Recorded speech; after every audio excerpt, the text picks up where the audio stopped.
Welcome to episode number 2. In this episode, we're going to be talking about the 3 pillars to create financial freedom. This is really important because so many people get this wrong. They go out, they go all guns blazing, and they forget sometimes the basic strategies and beliefs and philosophies that'll actually get them there. It's not about doing it quickly. It's about doing it for a guaranteed result over a long period of time. So let's talk about these 3 pillars. I believe pillar number 1, and the question I often ask is, what is your number 1 asset? Now, when I ask this question, people normally say it's their home, it's their job. The answer is it's actually you yourself. You are your number 1 asset. The first place you should ever invest money and time and any type of resource is into you. That is into your education. It's into developing yourself as a leader. It's into your health and fitness. Because if you don't grow as a human being, your capacity doesn't increase for what you're actually trying to achieve, which in this case, we're talking about financial freedom.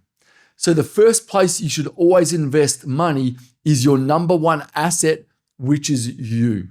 If you're in a relationship, no, it's not your partner. You come first. You always spend money and resources on yourself to grow your capacity and your knowledge base. Let's talk about pillar number 2. Pillar number 2, and the question is, what is your number 1 investment?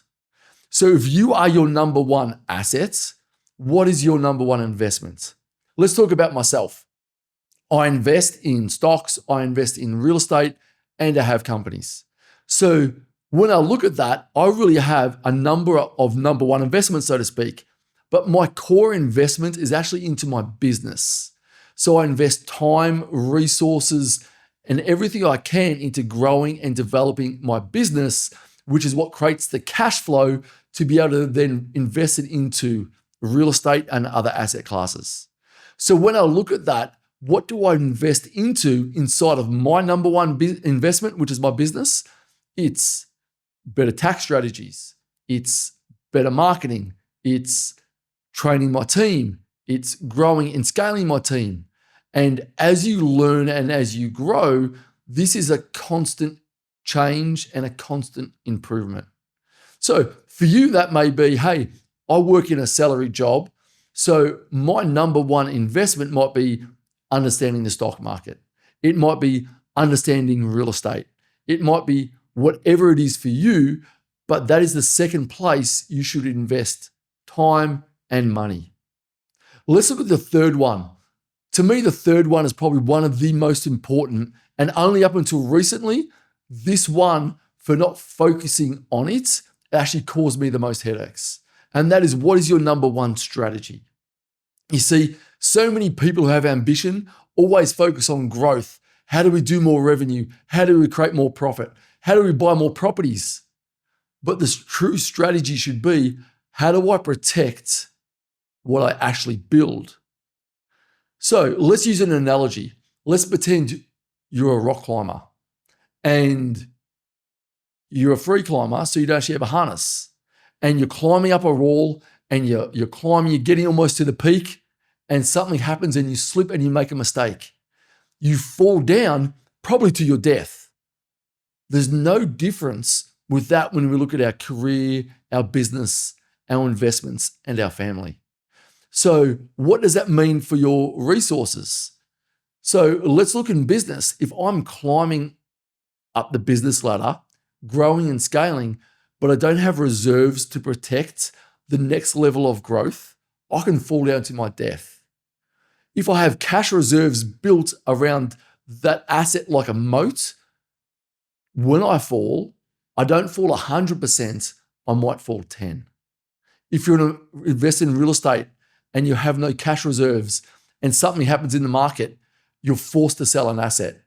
Whereas if you've built a moat around that property and that moat is cash and something happens out there in the marketplace, it's merely an inconvenience and you can continue to grow. That also means, though, protecting yourself from risk is making sure you have the right legal structures, because that always changes.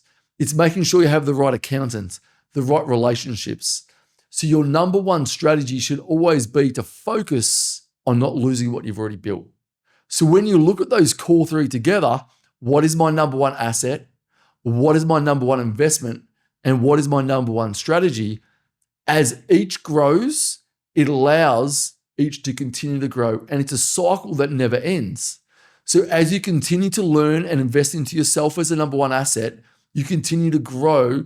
That enables you to invest in deeper levels of commitment into your business, deeper levels of growth in marketing, that allows you to then build deeper levels of reserves around your strategy, that enables you to continue to build and grow more confidence in each area.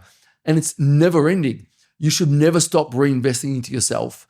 You should never stop reinvesting into your number one asset, number one investment, and continue to build up that number one strategy, which is to protect what you build.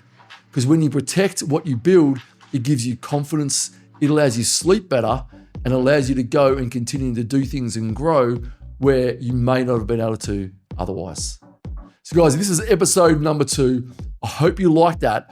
Our 3-step philosophy on those 3 pillars, once again, is what is your number one asset, what is your number one investment, and what is your number one strategy.